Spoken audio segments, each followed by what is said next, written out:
नमस्कार, मैं हूं सूरज चौहान की और आप देख रहे हैं बिंदास पोल। बिंदास में हम आपके सामने आज मुद्दा लेकर आए हैं।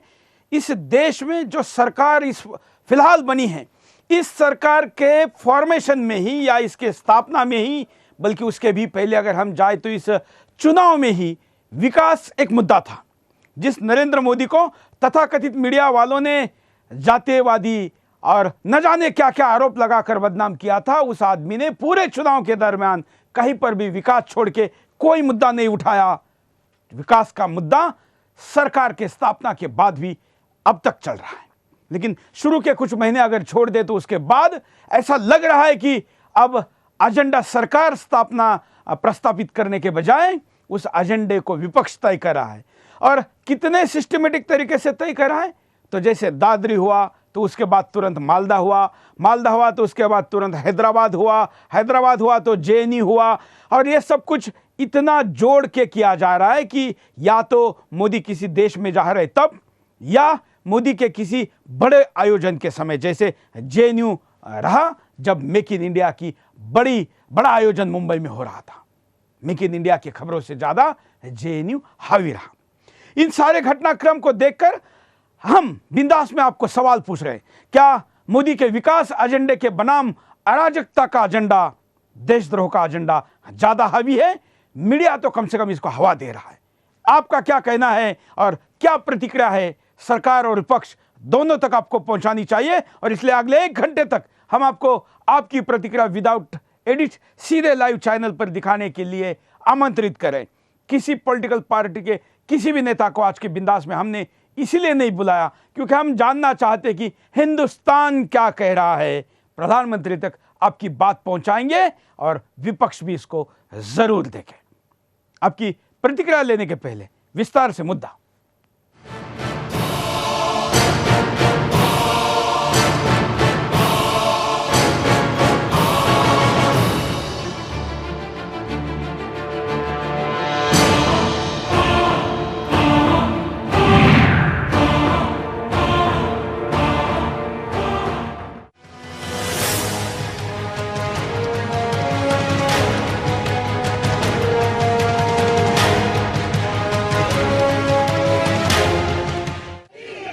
जेएनयू में देश विरोधी नारे,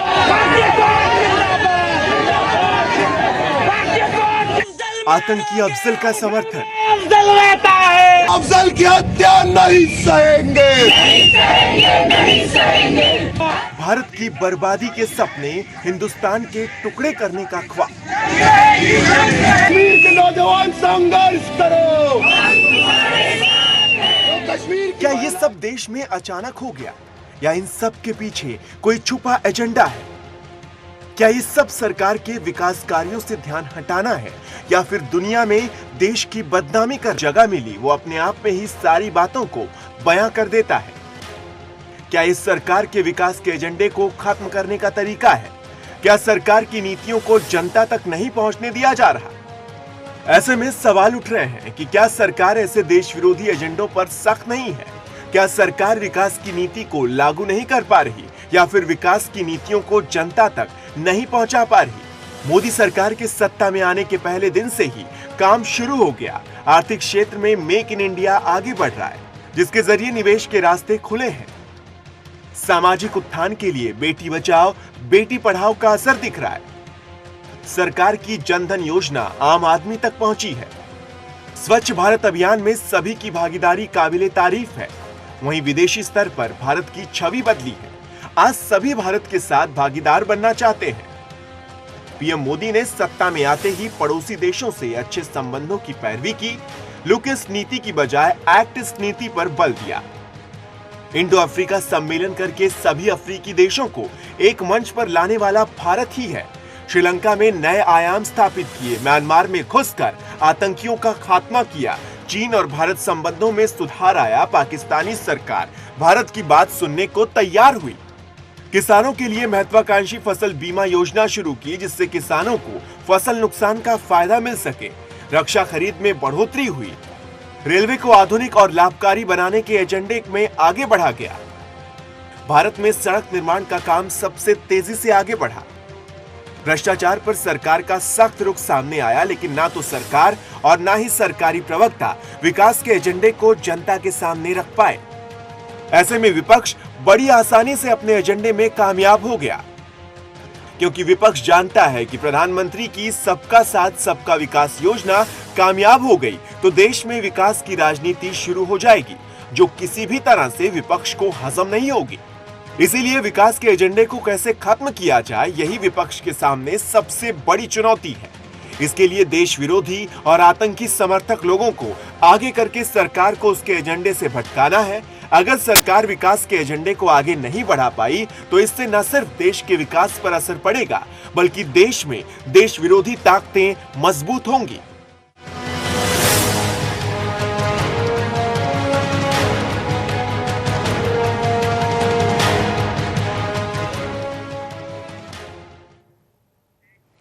कई कॉलर हमारे साथ जुड़े, उनकी बात सुनते हो, क्या कहना चाहते हैं? जय हिंद।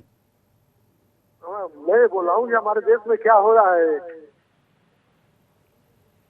बोलिए। हमारे देश में क्या हो रहा है? हमारे देश में क्या हो रहा है सब? यही तो सवाल हम पूछ रहे हैं कि आपको क्या दिख रहा है? हमको यही दिक्कत है कि जो मोदी जी के विरोध में जो जा रहे हैं, जो हमारे मोदी जी अच्छे काम कर रहे हैं उसको विरोध में लोग जा रहे हैं, जैसे राहुल गांधी जी हुए, चाहे जितने जेल कांड हो रहा है, आजम खान हुए, ये सब लोग क्या कर रहे हैं? लोग जवान लोगों को तकलीफ है तो चले जाए पाकिस्तान में। हाँ, चले जाए पाकिस्तान में, लोगों को यहाँ नहीं अच्छा लग रहा है। तो कहाँ से बोल रहे हैं आप? हम बोल रहा हूँ मध्य प्रदेश, भोपाल से। क्या आपको लग रहा है कि विपक्ष भटका रहा है मुद्दों को? हाँ, विपक्ष भटका रहा है मुद्दों से। आप क्या करते हैं? हाँ? आपका क्या काम है? हमारा काम है सर, हम तो यहाँ नौकरी करते हैं। चलिए, धन्यवाद। हम चाहेंगे कि आप ये जरूर बताएं कि आप क्या करते हैं, कहाँ से बोल रहे हैं, क्योंकि दर्शकों को भी पता चले कि इस देश के विभिन्न क्षेत्रों से आने वाले कॉलर्स की क्या राय है। अगले कॉलर के पास चलते हैं। जय हिंद। हाँ जी, बोलिए। चरखी दादरी से राजकुमार शर्मा बोल रहा हूँ जी। मैं बोलिए। डिस्ट्रिक्ट भिवानी चरखी दादरी से राजकुमार शर्मा बोल रहा हूँ जनाब। बोलिए राजकुमार जी। राहुल गांधी, सोनिया गांधी और विपक्ष की सारी पार्टियां, ये जब तक राष्ट्रपति रहेगा इस हिंदुस्तान में, ये विपक्ष वालों की सुनेगा और इंडिया में ऐसा ही रहेगा। ये जब तक राष्ट्रपति प्रणब मुखर्जी रहेगा, कपिल सिब्बल, लालू प्रसाद यादव या कोई बंगाल की पार्टी, जब तक ये ऐसा ही करवाएंगे जनाब, ये मोदी जी को आगे ध्यान में आना चाहिए कि इस राष्ट्रपति की जगह हमारा बीजेपी का प्राइम मिनिस्टर मोदी। धन्यवाद, आपकी प्रतिक्रिया पहुंच गई। हालांकि राष्ट्रपति की तरफ से अब तक तो ऐसी कोई हरकत नहीं आई है। हालांकि लोगों के मन में ये भावना है, देश के महामहिम राष्ट्रपति के बारे में लोगों के मन में बुरी बात न आए, इसीलिए उनको कई विवादित मुद्दों से दूर रखा जाता है। लेकिन देश के और राजनीतिक दल जो कि कांग्रेस से जुड़े हैं, अपने आप को छोटी मोटी बातों को लेकर राष्ट्रपति तक लेकर जा रहे हैं। तो अगर इस प्रकार के कॉलर और हिंदुस्तानी जिनके मन में राष्ट्रपति के प्रति गलत भावना आ रही है, इसके लिए अगर कोई जिम्मेवार है तो वो लोग हैं जो लोग छोटी मोटी बातों को राष्ट्रपति तक लेके जाते हैं। देश के राष्ट्रपति ने भी ये सोचने की आवश्यकता है कि कितने और कैसे राजनीतिक मुद्दे उठाने के लिए उनके राष्ट्रपति भवन का उपयोग किया जाए। अगले कॉलर। जय हिंद। जय हिंद सर, मैं चंचल शुक्ला विशाखापट्टनम बोल रहा हूँ सर। हाँ, मैं ये कहना चाहता हूँ सर, पहली बात जो बोले, जितने मैं बोलता हूँ जितने अफजल पालोगे घर घर में जाके मारेंगे। और ये जो देश के गद्दार नेता हैं, इनका खून तो हिंदुस्तानी है नहीं, इनको कैसे लगे हमारा हिंदुस्तान है। ये सिर्फ मोदी जी का जो एजेंडा है, सबका साथ सबका विकास, पूरे भारत को विकास, ये लोग सिर्फ विदेश में भारत को नीचा दिखाने के लिए ऐसा षड्यंत्र रचा गया है। मैं अपने सभी भाइयों से निवेदन करता हूँ कि ये देश दो, जितना आप बिंदास में बोलो और पूरे देश में हड़ताल मचाओ, इन लोगों सारे सबको फांसी होना चाहिए। और मैं देश के नेता हैं, इनको अपने वोट से मारो। इनके हम नहीं मार सकते, अपने वोट हमारे ताकत है, वोट से मारेंगे इनको। जय हिंद, जय भारत। ये सब कुछ ड्रामा जो हो रहा है वो तो वोट के लिए हो रहा है, लेकिन वोट तो 5 साल बाद पड़ेंगे। तब तक हिंदुस्तान के सामने जो एक निराशा का माहौल बनाने का प्रयास हो रहा है, उसके कारण होने वाले नुकसान के लिए कौन जिम्मेवार रहेगा, उसको 5 साल के पहले भी सवाल पूछने की आवश्यकता है। और इसलिए आपके सामने आज का ये बिंदास हम लेकर आए हैं। विकास के एजेंडे का क्या है मोदी जी का ब्लू प्रिंट और कैसे उसको विरोध हो रहा है, देखिए। बेटी बचाओ बेटी पढ़ाओ, बाल का शिशु की देखभाल, आइए कन्या के जन्म पर खुशियां मनाएं।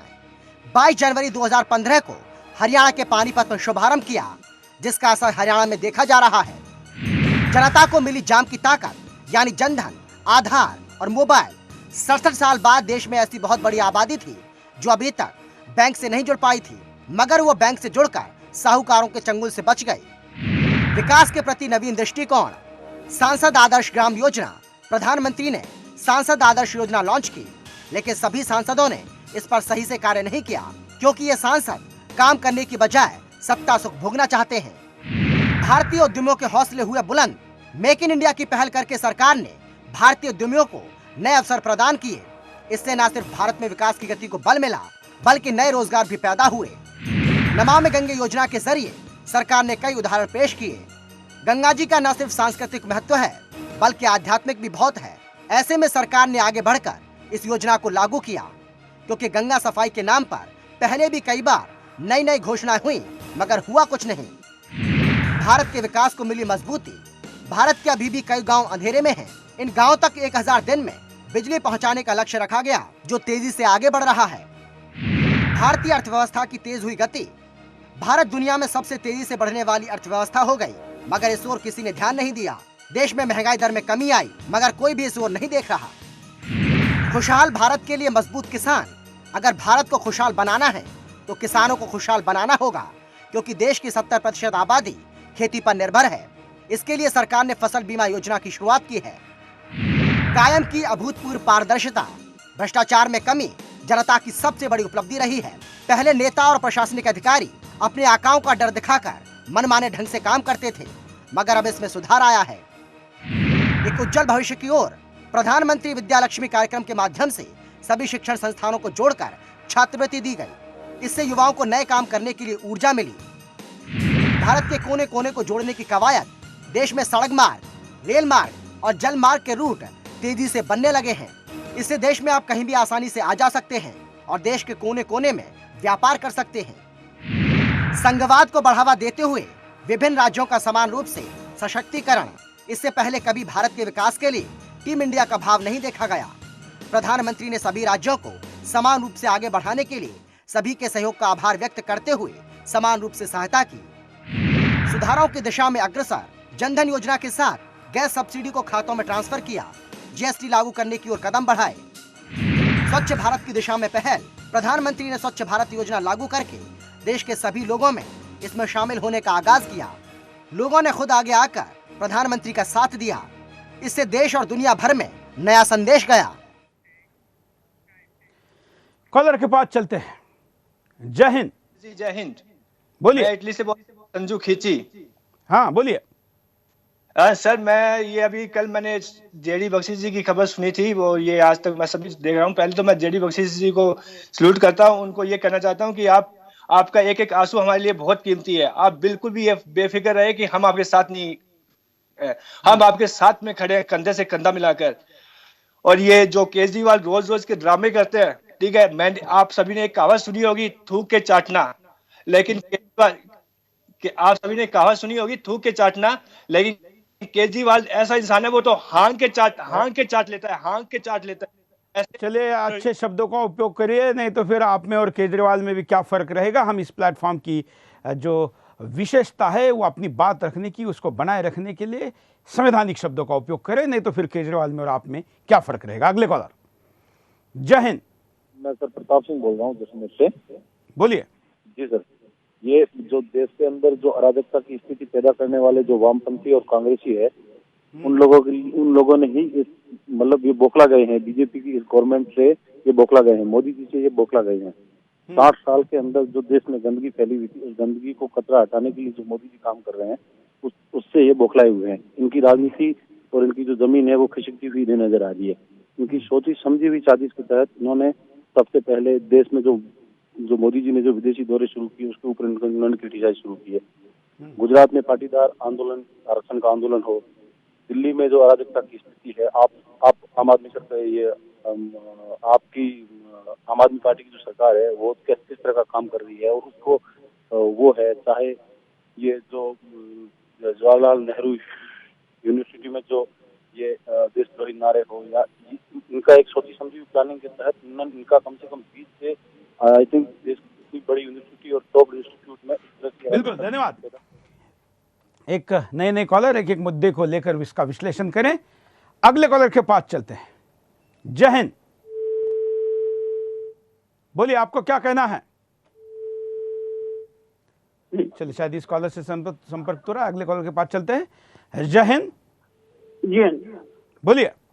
मैं ये कहना चाहता हूँ कि मुझे तो ऐसा प्रतीत हो रहा है कि जो है विपक्षी पार्टियां समस्त जो है मोदी जी के एजेंडे से हट के उनको इन मामलों में उलझाना चाहती हैं, जिससे कि देश का ध्यान भटक सके और देश प्रगति की ओर न चल सके। क्योंकि जीएसटी बिल, ये सब कांग्रेस और आप मिलके, लेकिन बड़ी आश्चर्यजनक बात यह है कि अभी तक इस प्रकरण पे माननीय मुलायम सिंह जी का कोई बयान नहीं आया। बिल्कुल, धन्यवाद। अगले कॉलर के पास चलते हैं। जय हिंद। हाँ सर, जय हिंद सर। सुरेश जी बोलिए। हाँ सुरेश जी, जय हिंद। क्या कहना है आपको? हाँ सर, मैं ये कहना चाहता हूँ कि आज जो है, मैं अनिल कुमार पांडे बोल रहा हूँ, मैं एक सॉइल साइंटिस्ट हूँ, मैं अरुणाचल प्रदेश से बोल रहा हूँ। लेकिन सर, ये देख करके जो है इस भारत भूमि को इतना शर्मिंदगी महसूस हो रही है आज कि देशद्रोहियों के भी पक्ष में यहाँ के लोग खड़े होने के लिए तैयार हैं। आज MIM वाले जो है दलितों के नाम पर हिंदुओं को बांटने का जो दुष्चक्र किया जा रहा है लत्तियों के माध्यम से, ये सब चाइना और पाकिस्तान के फंड से, और कांग्रेस पार्टी जो है इन लोगों को फंड प्रोवाइड कर रही है। आज हार्दिक पटेल को लेकर के ही देख लीजिए, या जाटों का आरक्षण लेकर के देख लीजिए, आप जांच करवा करके देख लीजिए, इसमें सब टोटल कांग्रेस पार्टी का पैसा है, जो भारत को बर्बाद करने के लिए और नरेंद्र मोदी को विकास के रास्ते से भटकाने के लिए जो है वो तरह तरह के जो है हम देशभक्तों को जो है उत्तेजित कर रहे हैं कि जिससे इनको काम करने ना दिया जाए। मैं चाहता हूं कि भारत सरकार जो है अपने इंटेलिजेंस ब्यूरो को इतना स्ट्रांग करे और इन देशद्रोही कुत्तों को पकड़ के और जूतों चप्पलों लातों से हर चौराहे पर इनकी पिटाई करे, तब जा करके ये सही होंगे। जैसे दिग्विजय सिंह। बड़ी अच्छी बात आपने कही है। ये भी मुद्दा है कि इतना बड़ा षड्यंत्र हो रहा है, इतने बड़े पैमाने पर विदेश से इन कामों के लिए एनजीओ को पैसा आ रहा है। भारत की इंटेलिजेंस एजेंसियां क्या करती है? एक यूनिवर्सिटी के अंदर, और एक नहीं, अकेला JNU नहीं है, हमारे पास जानकारी है जिसको हम कल आपके साथ साझा करने वाले हैं। एक साथ 18 यूनिवर्सिटी में और 25 शहरों में एक साथ JNU करने का प्लान था। 2 में कामयाब रहे, आगे पीछे करके। क्या ये जानकारी भारत सरकार की और राज्यों की इंटेलिजेंस एजेंसियों को नहीं थी? भारत सरकार को ऐसे विपरीत माहौल में अपने इन सूत्रों को भी मजबूत करना चाहिए, और इस देश के लोगों को भी ऐसी जानकारी उन तक अगर पहुंचती है तो सही जगह पर पहुंचानी चाहिए। अगले कॉलर। जय हिंद। हाँ नमस्कार सुरेश जी, मैं बोल रहा आकाश चौधरी रुद्रपुर से। बोलिए। हाँ, मेरा कहना यह है, इन नेताओं ने, देशद्रोहियों ने ऐसा माहौल बना दिया देश का, तो जो सेना के जवान हमारे बॉर्डर पे, उनका हौसला क्या रह जाएगा? ये तो बल्कि ये सोच करके कंफ्यूज हो जाएंगे कि हमला हो गया तो हमला अंदर से होगा या बाहर से होगा। ये भी सोचने वाली बात हो रही है। बस यही कहना है सर। धन्यवाद। कारणों पर नजर डालते हैं, जरा कारण देखिए आपके सामने। विकास के एजेंडे की राजनीति से दूरी। कई लोगों का मानना है कि विकास के एजेंडे पर कोई भी बात करना नहीं चाहता। अगर सरकार चाहती भी है तो उसे दूसरे एजेंडों में फंसाकर राजनीति की दिशा को बदल दिया जाता है। चुनावों से पहले को अंतर्राष्ट्रीय स्तर पर फैलाया गया। बिहार चुनाव से पहले सहिष्णुता और असहिष्णुता पर बहस शुरू करा दी। अब जैसे ही बंगाल में चुनाव की तैयारी शुरू हुई, सेकुलरिज्म की राजनीति शुरू हो गई। बड़ी योजना लॉन्च के वक्त कंट्रोवर्सी पैदा करना। मुंबई में देश विदेश के निवेशक मेक इन इंडिया का हिस्सा बनने भारत आए हुए थे। ऐसे में JNU का मुद्दा अचानक से आ गया। देश को ये भी पता नहीं चला कि मेक इन इंडिया के आयोजन के जरिए 15 लाख करोड़ का वायदा किया गया। आतंकी समर्थक विकास के एजेंडे को धूमिल करते। विकास के एजेंडे को धूमिल करने के लिए अगर विपक्ष को आतंकियों का साथ भी देना पड़े तो वो देंगे। ऐसा ही दिखाई दे रहा है हमारे राजनीतिक दलों के कारनामों को देखकर। भारत की आंतरिक सुरक्षा खतरे में पड़ती। आतंकी समर्थक न सिर्फ देश को तोड़ने की राजनीति कर रहे हैं, बल्कि देश की सामाजिक और आर्थिक प्रगति को भी नुकसान पहुंचा रहे हैं। कॉलर, जय हिंद। हेलो, जय हिंद सर। बोलिए, कहाँ से बोल रहे हैं? हम चेन्नई से बोल रहे हैं। मेरा नाम नारायण है सर। बोलिए, क्या करते हैं आप? हम सर्विस करते हैं सर। जो हम अभी जो देखे मुद्दा, वो राहुल गांधी जो जेएनयू में गए ना। हाँ, तो हम चेन्नई में से जो देख रहे हैं वो बहुत खराब है सर। जो देश का नाम खराब करना चाहते हैं राहुल गांधी जी, जो जेएनयू गए, और उसके नेता वो राजस्थान में सचिन पायलट जी, वो भी बोलते हैं कि हाँ ऐसे ऐसे कुछ नहीं सर, देश का बदनाम करना चाहते हैं लोग सब, और अपने मोदी सरकार को जो नाम बर्बाद करना चाहते हैं, काम करने नहीं देते हैं सर। धन्यवाद। अगले कॉलर के पास चलते। आज हम कॉलर को ही ज्यादा मौका देना चाहते हैं कि हम जानना चाहते हैं हिंदुस्तान क्या सोच रहा है। अगले कॉलर, जय हिंद। जय हिंद। बोलिए, क्या कहना है आपको? हाँ, मैं बोलना चाहता हूँ कि आज मनोहर पर्रिकर रक्षा मंत्री ने जो कहा है कि संस्कारों की कमी है, तो संस्कार आएंगे कहाँ से? सोनिया गांधी तो स्विट्जरलैंड की है, उसको हिंदुस्तान की संस्कृति के बारे में कुछ पता है नहीं। जब उसी को नहीं पता तो राहुल गांधी को क्या बेचारी सिखाएगी वो? तो वो देशद्रोहियों का साथ क्यों दे रहा है? क्योंकि उसकी ज्ञान में अल्पज्ञता है। राहुल गांधी को तो कुछ देश के बारे में पता नहीं है। ये नेहरू अपने कपड़े ब्रिटेन में धुलाता था। हाँ, इसको यहाँ का पानी इतना खराब लगता था कि कपड़े भी देश से धुलवा के लाता था। तो देश का क्या भला करेंगे ये लोग? ठीक है, क्या करते आप? चलिए, धन्यवाद। ये इस देश की आम जनता है। अगले कॉलर, जय हिंद। हम सर विश्वनाथ झा सर बोल रहे हैं, समस्तीपुर बिहार से सर। क्या करते हैं आप विश्वनाथ जी? जय हिंद सर। हम विश्वनाथ झा बोल रहे हैं, समस्तीपुर बिहार से सर। मेरा नाम विश्वनाथ झा हुआ। हम जानना चाहते हैं कि सीताराम येचुरी और ये राहुल गांधी जो बोल रहे हैं ये जेएनयू में जा करके, तो ये सर क्या दिखाना चाहते हैं कि ये आतंकवादी के साथ है? ये कितना देश का दुर्भाग्य है ये। चलिए, धन्यवाद। सीताराम येचुरी को हमने हमारे नए शो चलते चलते में बुलाने के लिए 100 से ज़्यादा फ़ोन किए, लेकिन अभी तक उनके तरफ से कोई बातचीत का संभावना नहीं दिख रही। और राहुल गांधी को मैं इस शो से आह्वान करता हूं कि अगर आप अपने आप को राजनीतिक परिपक्वता के आधार पर एक नेता के रूप में प्रस्तुत कर रहे हो, तो सुदर्शन के बिंदास बोल या चलते चलते इस कार्यक्रम में आओ। हम विदाउट एडिट आप जो कहेंगे उसको पूरा दिखाएंगे। अगर हिम्मत है तो इन दोनों में से आपके चॉइस पर, आपके समय पर, आपकी जगह पर हम कार्यक्रम करने को तैयार है। यहां पर रुकते एक छोटे से ब्रेक के लिए। ब्रेक के बाद फिर आएंगे बिंदास बोल जारी।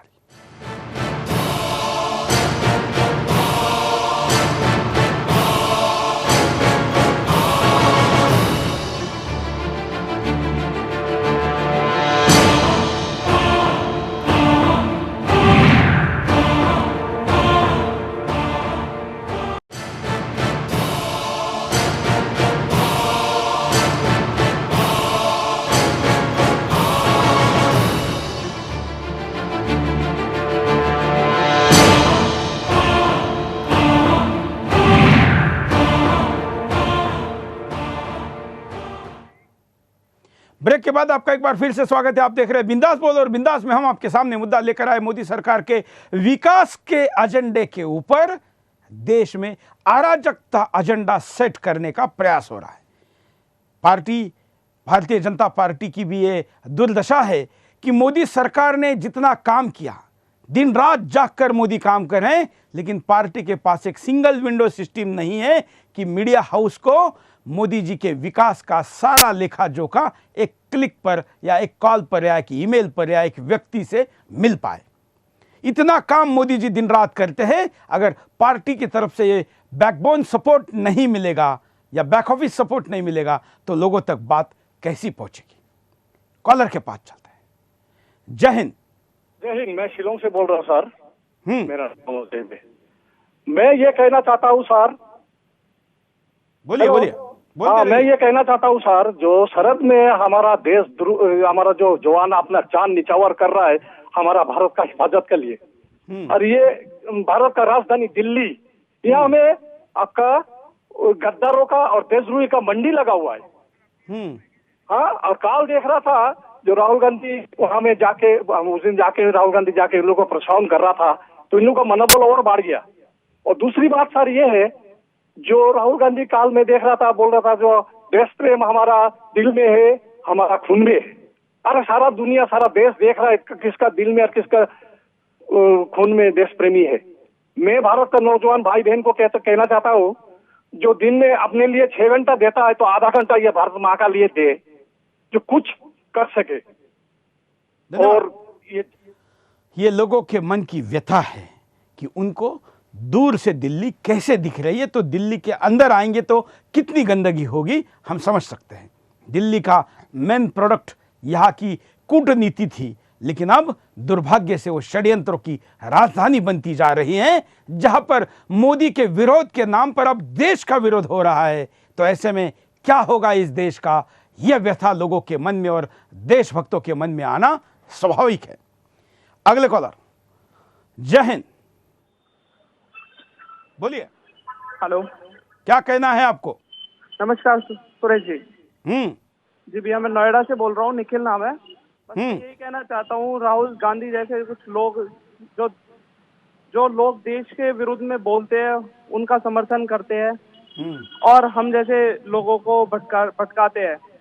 मोदी जी अच्छा काम कर रहे हैं और हम सदैव मोदी जी के साथ रहेंगे, और हमें इन चीजों से कुछ फर्क नहीं पड़ता है। इन लोगों को मालदा जैसी घटना नहीं दिखती है, और ये देश विरोधी जो लोग हैं उनका समर्थन करते हैं। तो ऐसे लोगों को ये देश कभी माफ नहीं करेगा। धन्यवाद। हम दर्शकों को आह्वान करते कि अगर आप अपना वीडियो में भी आपका संदेश भेजना चाहते हैं तो व्हाट्सएप पर मोबाइल में जाकर अपना मैसेज रिकॉर्ड करिए 10 सेकंड 20 सेकंड का, और हमको भेजिए। ऐसा ही अपना एक कविता के रूप में वीडियो हमारे साथ एक युवा कवि ने भेजा है, उसको देखते हैं।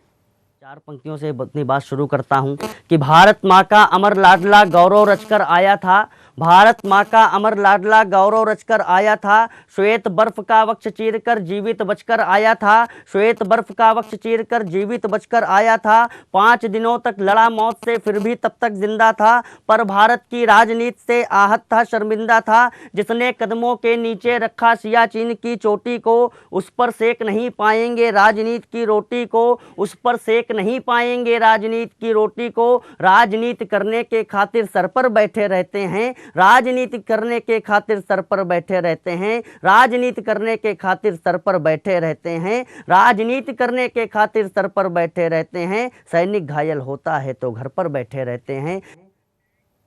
ये इस देश की राजनीति की स्थिति है।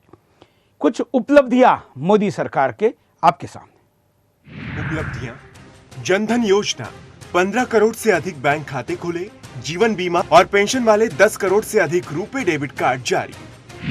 कॉर्पोरेट सेक्टर ने मोदी के स्वच्छ भारत अभियान को अपनाया, 2019 तक संपूर्ण स्वच्छता का वादा। रसोई गैस में नगद सब्सिडी हस्तांतरण योजना लागू, सब्सिडी में सालाना $5 अरब बचत की उम्मीद, डीजल मूल्य भी नियंत्रण मुक्त।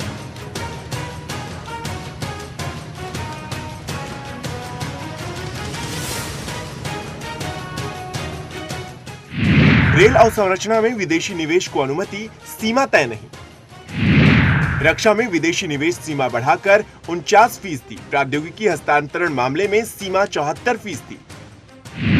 रक्षा खरीद में तेजी, 36 राफेल युद्धक विमान की खरीदारी हो रही है। बीमा और पेंशन में विदेशी निवेश की सीमा बढ़कर 49%। कोष जुटाने के लिए बैंकों को आईपीओ एफपीओ लाने की अनुमति, शर्त की सरकारी हिस्सेदारी 52% या उससे अधिक रहे।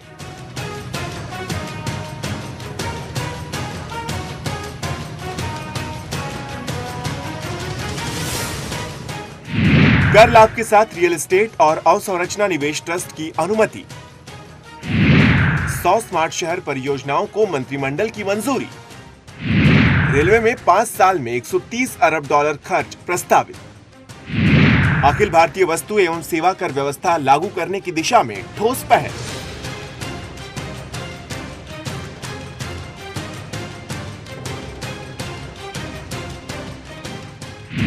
कोयला ब्लॉक नीलामी के 2 चक्र सफलतापूर्वक पूरे।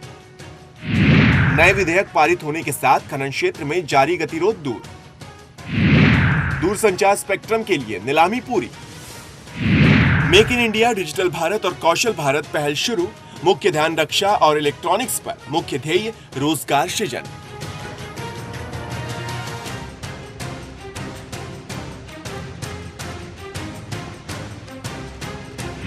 मुद्रा बैंक 20,000 करोड़ रुपए कोष के साथ शुरू। ये छोटे उद्यमियों को 50,000 रुपए से 10 लाख रुपए ऋण देगा। सरकारी कंपनियों का विनिवेश शुरू। फैसले में तेजी लाने के लिए कई मंत्री समूहों का विघटन। केंद्र और राज्य के बीच राजस्व बंटवारे पर 14वें वित्त आयोग की सिफारिशें लागू। इस्पात, कोयला और बिजली परियोजनाओं की मंजूरी के लिए एकल खिड़की प्रणाली। कृषि उत्पादों में महंगाई नियंत्रित रखने के लिए कीमत स्थिरीकरण कोष स्थापित। कृषि उत्पादों का भंडारण बढ़ाने के लिए 5,000 करोड़ रुपए के साथ भंडारण और संरचना कोष गठित। विदेशी कोषों की आय से संबंधित कर पर स्पष्टता, जिनके कोष प्रबंधक भारत में रहते हों। न्यूनतम वैकल्पिक कर, एमएटी पर विधि आयोग के अध्यक्ष की अध्यक्षता में समिति गठित। कॉलर के पास चलते हैं। जय हिंद। हाँ जी, जय हिंद सुरेश जी। बोलिए। रविंद्र सिंधु बोल रहा हूँ। हाँ, गुजरात खेड़ा से। राहुल गांधी किस अभिव्यक्ति की आजादी की बात करते हैं? क्या देशद्रोहियों का सहयोग करना चाहते हैं? ये शायद कर ही रहे हैं, लेकिन मेरा कहना यही है कि जो यहाँ पे छात्र पढ़ रहे हैं, जो हमारे टैक्स के पैसे पर पढ़ रहे हैं, क्या वो यहाँ पे यही शिक्षा ग्रहण कर रहे हैं? और यहाँ के शिक्षक जो इनको ये शिक्षा दे रहे हैं, क्या इस शिक्षा का क्या असर पड़ता है? हमारे जो शहीद जवान हुए, आज वो हनुमान तप्पा, बर्फ में 9-10 जवान हमारे शहीद हो गए, उनकी विधवाएं क्या महसूस करती होंगी? और मोदी विरोध को देश विरोध में बदलना चाहते हैं, ये देश विरोधी बना रहे हैं सभी को। आज इस यूनिवर्सिटी में, आप गुजरात से बोल रहे हैं ना? में हो रहा है ये, आखिरकार ये क्या साजिश चल रही है इन लोगों की? आप गुजरात से बोल रहे हैं? जी सर। क्या गुजरात में भी मोदी जी जब थे तब मोदी विरोध गुजरात विरोध तक बदल गया था? ऐसी स्थिति वहां पर भी थी? नहीं, ऐसी स्थिति यहाँ पर तो नहीं थी। लेकिन जो ये कर रहे हैं कि मोदी विरोध की आड़ में देश विरोध का जो षड्यंत्र ये चला रहे हैं, और पहले इन्होंने अभिव्यक्ति की आजादी का एजेंडा उठा के रखा, लेकिन इनका सिर्फ एक ही मैं कहना चाहता हूँ कि इनका एक ही उद्देश्य है कि किसी प्रकार से मोदी जी का विरोध करके और इस देश में एक ऐसा प्रकट किया जाए, बनाया जाए, माहौल बनाया जाए और उस माहौल में लोगों को भ्रमित और निराश किया जाए। इस किसी भी समाज की मनोबल को उठाना, उस समाज की रचना में उस मनोबल को और आगे सकारात्मक दृष्टिकोण में लेके जाना, ये सबसे बड़ा काम होता है। पिछली कई सरकारें ये नहीं कर पाई, लेकिन मोदी जी के व्यक्तित्व ने ये करके दिखाया था। लेकिन अब कुछ लोगों में, हालांकि एक भी कॉलर ने अभी तक नकारात्मक भावना प्रकट नहीं की, लेकिन भारत के टीवी चैनलों को और पेपरों की तरफ अगर हम देखते हैं तो ऐसा लग रहा है कि देश में अराजकता की स्थिति बनी हुई है। क्या है जमीनी स्थिति और क्या है आपकी प्रतिक्रिया, ये भी हम सुनेंगे। लेकिन ऐसे ही स्थिति बनती रही तो परिणाम क्या हो सकते हैं, ये भी देखिए। देश विकास के एजेंडे पर आगे नहीं बढ़ पाएगा। अब देश को सांप्रदायिक नीति से आगे बढ़कर विकास के रास्ते पर लाने की जरूरत है। लेकिन हर रोज कभी आतंकी समर्थक, कभी देशद्रोही, देश विरोधी गतिविधियों का आतंक फैलाकर लोगों के सामने खड़े हो जाते हैं। इससे देश में विकास का एजेंडा पीछे छूट जाता है। देश विरोधी तत्व मजबूत होते रहेंगे। जिस तरह से बड़े शिक्षण संस्थानों में देश विरोधी गतिविधियां अपने चरम पर दिखाई दे रही हैं और उनके समर्थन में बड़े बड़े नेता खड़े दिखाई दे रहे हैं, ऐसे में देश के सामने कई सवाल खड़े होते हैं। भारत के अंदर बैठे दुश्मन मजबूत हो जाएंगे। भारत सीमाओं पर लड़ने के लिए अपने जाबाजों के भरोसे रहा है। इन जाबाजों ने कभी भारत को मायूस नहीं किया है, मगर भारत के अंदर बैठे दुश्मनों को कौन खत्म करे, ये सबसे बड़ा सवाल है। देश हित में जारी सरकारी नीतियां जनता तक नहीं पहुंच पाएंगी। सरकार और सरकारी नुमाइंदे सरकारी नीतियों को जनता तक नहीं पहुंचा रहे हैं। इससे देश की जनता को एहसास हो रहा है कि शायद सरकार काम नहीं कर रही, क्योंकि विपक्ष विकास के एजेंडे को नेस्तनाबूद करने में कामयाब हो रहा है। संसद लगातार बाधित होती रहेगी। संसद में सरकार को काम नहीं करने दिया जा रहा। विपक्ष सरकार की नीति का विरोध कर रहा है, क्योंकि ना तो विपक्ष को जनता के हित से कोई लेना देना है और ना ही देश की धूमिल होती छवि से। कॉलर के पास चलते हैं। जय हिंद। बोल रहा हूँ, द्वारका से बोल रहा हूँ सर। जो कुछ हो रहा है देश में, ये सब मोदी जी को बदनाम करने की साजिश है और कुछ नहीं है। ये सब लेफ्ट वाले जो है, ये सब खालिद का साथ दे रहे हैं और कुछ नहीं है। जो यूनिवर्सिटी में हो रहा है, नेहरू जी के यहाँ पे कॉलेज में, जो ये कई सालों से चल रहा होगा सर, आज की बात नहीं है ये। चलिए, धन्यवाद सर। धन्यवाद। अगले कॉलर के पास चलते हैं। जय हिंद, बोलिए। जय हिंद सर, जय हिंद। क्या कहना है आपको? ये मैं कह रहा सर, ये सब प्रोपेगेंडा चल रहा है, ये दिखा रहे हैं। क्या है ये, राहुल इधर जा रहा है, कोई उधर जा रहा है। बिल्कुल, धन्यवाद। ये सब एक और कविता हम तक भेजी है, उसको भी दिखाते हैं। क्या है वंदे मातरम कि वंदे मातरम एक कड़ी है वीरों के अभिनंदन की, वंदे मातरम एक कड़ी है वीरों के अभिनंदन की, वंदे मातरम जैसे पावन रोली अक्षत चंदन की, वंदे मातरम जैसे पावन रोली अक्षत चंदन की, वंदे मातरम एक क्रांति रोती जनता के क्रंदन की, वंदे मातरम एक क्रांति रोती जनता के क्रंदन की, वंदे मातरम एक तपस्या भारत माँ के वंदन की, वंदे मातरम एक तपस्या भारत माँ के वंदन की, फांसी चढ़ते वीरों में चेतना प्रवाहित की जिसने, फांसी चढ़ते वीरों में चेतना प्रवाहित की जिसने, फांसी चढ़ते वीरों में चेतना प्रवाहित की जिसने, आजादी के हवन कुंड में अग्नि समाहित की जिसने, आजादी के हवन कुंड में अग्नि समाहित की जिसने, यहाँ प्राण को बांध हथेली में मुस्काया जाता है, यहाँ प्राण को बांध हथेली में मुस्काया जाता है, वंदे मातरम फांसी के फंदों पर गाया जाता है, वंदे मातरम फांसी के फंदों पर गाया जाता है, वंदे मातरम फांसी के फंदों पर गाया जाता। और वंदे मातरम गाने वालों को सम्मान और देशद्रोह का नारा लगाने वालों का बचाव। तब 4 पंक्तियां और पढ़ना चाहता हूं। वंदे मातरम फांसी के फंदों से गाया जाता है, वंदे मातरम फांसी के फंदों से गाया जाता है, गर चुपचाप नहीं सहते हम इन चाटों की चोटों को, गर चुपचाप नहीं सहते हम इन चाटों की चोटों को, तो फिर सहना ना पड़ता इन आतंकी विस्फोटों को, तो फिर सहना ना पड़ता इन आतंकी विस्फोटों को। अपनी धरती अपने अंबर पर हम अगर अड़े होते, अपनी धरती अपने अंबर पर हम अगर अड़े होते, एक तमाचे के बदले में हमने 4 जड़े होते, एक तमाचे के बदले में हमने 4 जड़े होते। इतिहासों के पन्नों में इस सच को छिपा रहे हैं हम, इतिहासों के पन्नों में इस सच को छिपा रहे हैं हम। बापू तेरी एक भूल की कीमत चुका रहे हैं हम, बापू तेरी एक भूल की कीमत चुका रहे हैं हम। वक्त आ गया है दिल्ली को साफ साफ कहना होगा, वक्त आ गया है दिल्ली को साफ साफ कहना होगा, वक्त आ गया है दिल्ली को साफ साफ कहना होगा। राष्ट्रवाद की धवलधार में हर मन को बहना होगा,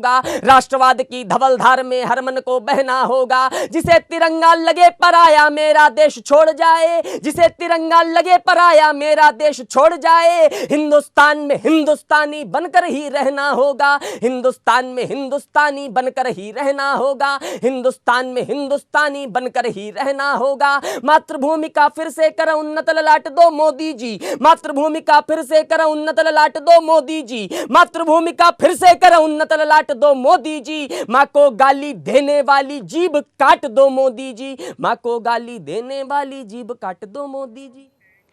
इस देश के गद्दारों के साथ कैसा व्यवहार होना चाहिए, देश अपना गुस्सा इजहार कर रहा है। कॉलर, जय हिंद। हेलो सुरेश जी, नमस्कार। बोलिए। हेलो सुरेश जी, नमस्कार। नमस्कार। हेलो सुरेश जी, मैं विनोद बोल रहा हूँ दिल्ली से। हाँ हाँ, मुझे ये बोलना है कि जो राहुल गांधी ये जो विरोधी जो आतंकवादियों का साथ दे रहे हैं, ये एक खुद आतंकवादी हैं। कैसा कह रहे हैं आप ऐसा? ये जो आतंकवादियों का साथ दे रहे हैं खुद आतंकवादी हैं, क्योंकि जब से मोदी जी की सरकार आई है तभी से ये हर जगह दंगे और ये सारी चीजें हिंदू की और मुसलमानों को मतलब सताया जा रहा, सताया ऐसा प्रोपेगेंडा इन्होंने अपना रखा है। क्योंकि इसमें जो ये जो आदमी जो जेएनयू में जो आज केस हुआ है या पूरे भारत में जो भी हो रहे हैं, इसमें इन्हीं के लोग हैं, ना कि ये मोदी जी को हटाने की नीति है कि मोदी जी का डायरेक्ट कोई विरोध हो नहीं पा रहा है, कोई ऐसा कोई गलत काम कर नहीं रहे, कोई ऑब्जेक्शन ऐसे दे नहीं रहे जो ये सीधे उनसे भिड़ सके।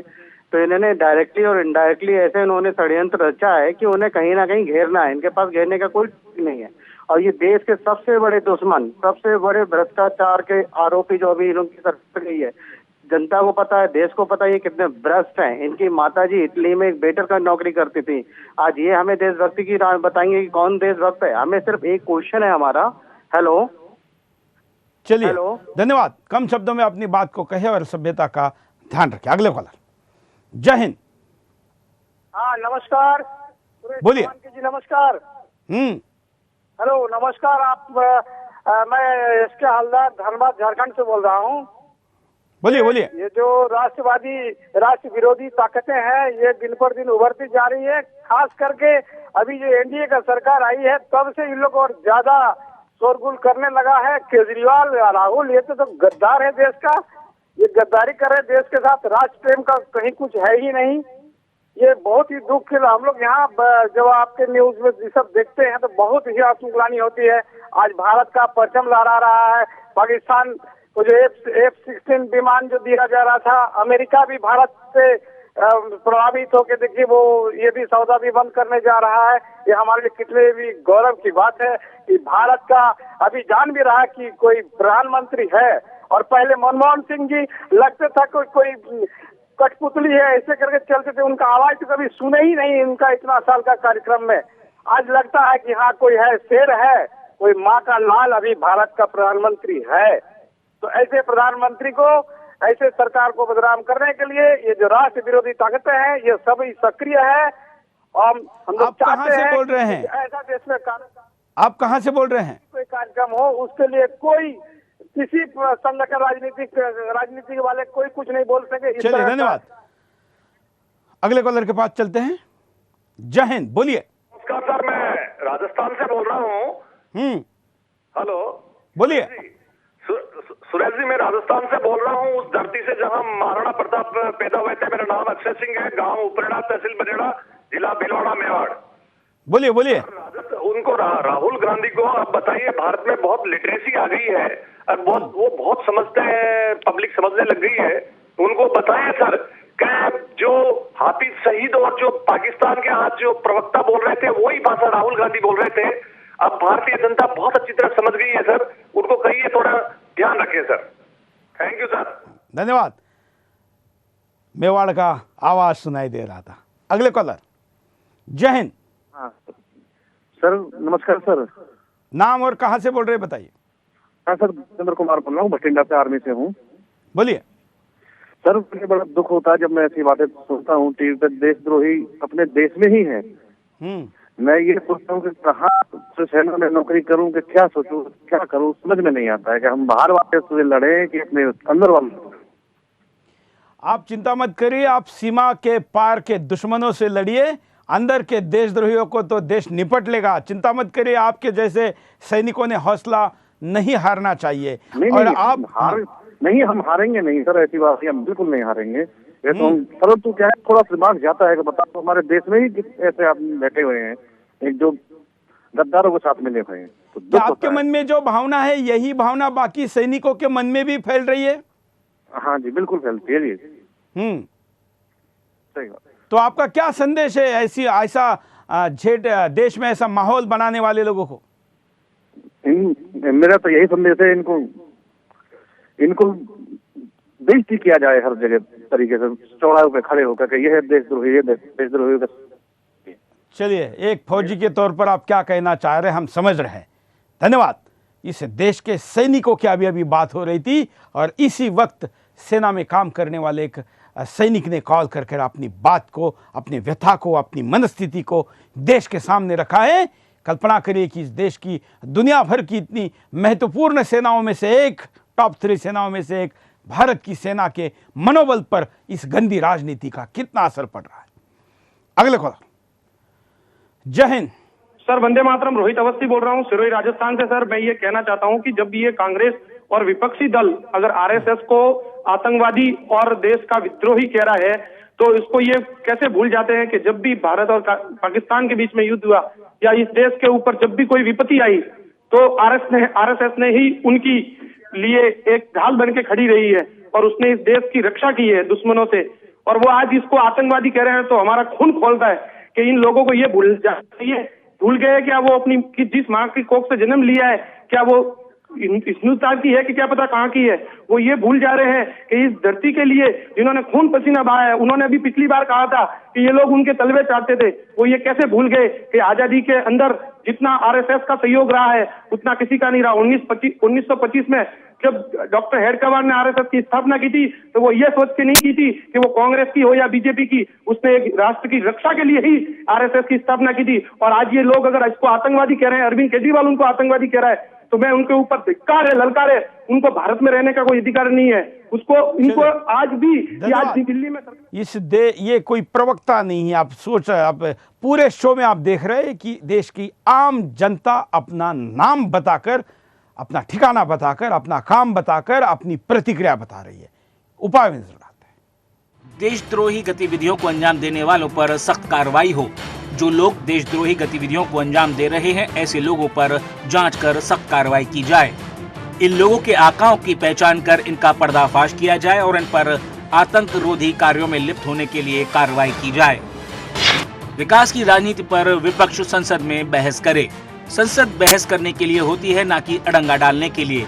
लेकिन आज विपक्ष का काम सिर्फ अड़ंगा डालना रह गया है, क्योंकि सरकार देश हित के कई मुद्दों पर सहमति नहीं बना पाई है।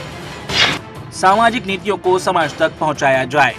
बेटी बचाओ बेटी पढ़ाओ का असर दिखने लगा है, क्योंकि हरियाणा में लोग बढ़ चढ़कर इसका समर्थन कर रहे हैं। ऐसे में पूरे देश में जागरूकता जरूरी है। षड्यंत्रकारियों का पर्दाफाश हो। जो षड्यंत्रकारी हर बार देश के माहौल को खराब करने का षड्यंत्र रचते हैं, उन्हें देश के सामने खड़ा किया जाए, क्योंकि ये लोग न सिर्फ देश के खिलाफ साजिश रचते हैं, बल्कि देश को विकास के रास्ते पर जाने से। कॉलर के पास चलते हैं। जय हिंद। हेलो, बोलिए। हाँ सर, ये टीवी में सब देख के सब बहुत तकलीफ होता है कि अपने देश में रहने वाले आदमी अपने देश के साथ में इतना गद्दारी करते हैं, ऐसी बातें करते हैं। ये कितना तकलीफ होता है सर। हम छोटे आदमी देख देख के बहुत विचलित होते हैं कि इतने बड़े बड़े लोग जो पढ़ते लिखते हैं, इतने बड़े देश के लिए काम करना चाहिए इन लोगों को, तो ये देश के बारे में इतना गद्दारी वाली बात करते हैं सर। आप अपने आप को छोटा आदमी मत कहिए, क्योंकि आपके मन में जो देश के प्रति प्रेम है यही आपका बड़प्पन है। दिल्ली में बड़े बड़े पदों पर बैठे हुए लोग कितनी छोटी और नीच हरकत करते हैं, उससे अपने बड़ेपन को आप मत नापिए, क्योंकि आप जैसा असली हिंदुस्तानी ही हिंदुस्तान की वास्तव ताकत है। धन्यवाद। अगले कॉलर के पास चलते हैं। जय हिंद। नमस्कार सर, मैं अमरेंद्र कुमार बोल रहा हूँ सीतामढ़ी जिला से। बोलिए सर। ये जो हो रहा है जेएनयू में जो घटना हुआ और ये नेता लोग जो है इसको मुद्दा जो है भटका रहे हैं, उनको समझ में नहीं आ रहा है। उनको वीडियो देखना चाहिए ना। एक विद्यार्थी। आज के कार्यक्रम में हमने प्रयास किया कि किसी भी राजनीतिक दल का कोई प्रवक्ता बुलाने के बजाय सीधे इस देश की जनता को ही पूछा जाए कि उनको क्या लग रहा है। दिल्ली में तो यही चित्र है। देश के अखबारों में, मोबाइलों में, सोशल मीडिया में और टीवी चैनलों पे अगर हम देखेंगे तो लगता है कि देश में बहुत बड़ी अराजकता की स्थिति लाई है। ये विपक्ष ने सेट किया हुआ एजेंडा है। लेकिन देश क्या सोचता है, मुझे भी अपेक्षा नहीं थी कि 100% कॉल मोदी के समर्थन में आएंगे। हम मोदी तक तो आपकी बात पहुंचाएंगे, लेकिन इस देश के विपक्ष ने भी आपकी हिंदुस्तान के मन की बात जो इस शो के द्वारा व्यक्त हुई है उसको सुनकर समझ लेना चाहिए कि कहीं आपका मोदी विरोध हिंदुस्तान के विरोध के तौर पर तो नहीं पहुंच रहा है। ऐसा होना आपके राजनीतिक हित का निश्चित तौर पर नहीं है। इसके लिए आप खुद भी समझदार हैं। देश के सबसे बड़े राजनीतिक दल के तौर पर उभरे भारतीय जनता पार्टी के लिए भी ये विश्वासार्हता का संकट है। जिसके प्रधानमंत्री इतनी मेहनत करके काम करते हैं, उनके पास देश के प्रमुख मीडिया को भी सिंगल टिप पर देने के लिए मोदी सरकार की अचीवमेंट की कोई व्यवस्था नहीं है। आज के लिए इतना ही। जय हिंद।